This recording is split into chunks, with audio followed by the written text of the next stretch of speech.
بسم اللہ الرحمن الرحیم۔ روس کی سربراہی میں منعقد ہونے والی برکس تنظیم کی 16ویں سربراہی کانفرنس روسی شہر کازان میں 22 سے 24 اکتوبر تک 2 روز جاری رہنے کے بعد اختتام پذیر ہو گئی ہے۔ مشترکہ اعلامیہ میں تنظیم کے رکن ملکوں کی جانب سے سلامتی کونسل سمیت اقوام متحدہ میں جامع اصلاحات کی حمایت کرنے کے ساتھ برکس تنظیم کی مزید ترقی، مختلف عالمی مسائل پر یکساں موقف، پابندیاں ہٹانے، WTO میں اصلاحات کے علاوہ یوکرین اور مشرق وسطیٰ سمیت تمام عالمی اور علاقائی بحرانوں کے حل کے لیے اتفاق رائے شامل ہے۔ اگرچہ برکس کا 2 روزہ سربراہی اجلاس اپنے آخری سیشن کے ساتھ اختتام پذیر ہو گیا ہے، مگر اس اہم موقع کی مناسبت سے مختلف سطح پر اجلاسوں، باہمی ملاقاتوں اور دیگر تقریبات کا سلسلہ بدستور جاری ہے۔ ناظرین، برکس تنظیم کی ایک گروپ کی صورت میں بنیاد 2006 میں برازیل، روس، بھارت اور چین نے رکھی تھی، جس میں جنوبی افریقہ نے 2011 میں شمولیت اختیار کی، جس کے بعد بانی ملکوں کے ناموں کے پہلے حروف کا مجموعہ BRIC برک جنوبی افریقہ کے ایس کو ملا کر برکس میں تبدیل ہو گیا۔ اب 1 جنوری 2024 کو مصر، ایتھوپیا، ایران، سعودی عرب اور متحدہ عرب امارات اس کا مکمل رکن بن گئے ہیں، جبکہ پاکستان اور ترکیہ سمیت 13 ملک اس تنظیم کی رکنیت حاصل کرنے کے درخواست دہندگان میں شامل ہیں، جنہیں ابتدائی طور پر شراکت دار ملکوں کی حیثیت دیے جانے کا امکان ہے۔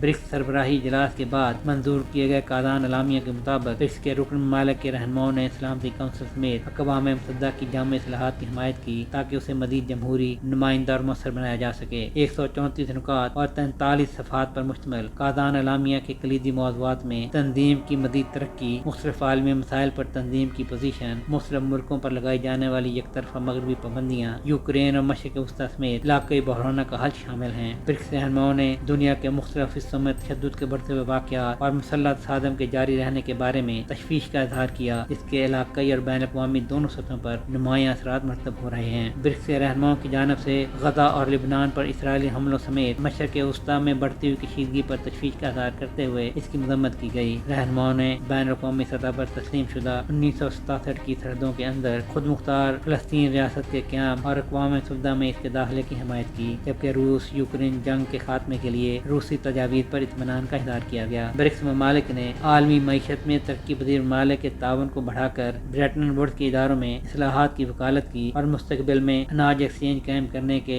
روسی اقدام کی حمایت کی۔ رہنماؤں نے ترقی یافتہ ممالک پر زور دیا کہ وہ ضرورت مند قوموں کی مدد کے لیے اپنی ذمہ داریاں پوری کریں۔ برکس ممالک نے آزاد سرحد پر برکس کلیئر سیٹلمنٹ اور ڈپازٹری سسٹم کے قیام کے امکانات پر تبادلہ خیال اور مطالعہ کرنے پر اتفاق کیا۔ برکس کے سربراہی اجلاس سے اپنے کلیدی خطاب میں روس کے صدر پوٹن نے کہا کہ عالمی معیشت میں قوت خرید کی بنیاد پر برکس ممالک کا حصہ 2024 کے اختتام تک 36.7% ہو جائے گا، جو کہ G7 ممالک کے حصہ سے زیادہ ہے۔ G7 ممالک کا عالمی معیشت میں 1992 میں حصہ 45.5% تھا، جو اب کم ہو کر 30% پر آ گیا ہے۔ انہوں نے کہا کہ برکس تنظیم کے رکن ملکوں کی معیشتوں کی 2024-25 میں اوسط شرح نمو 3.8% ہوگی، جبکہ ابتدائی تخمینوں کے مطابق عالمی GDP کی شرح نمو 3.2% رہے گی۔ سہیل شہریار، آئی پاک TV۔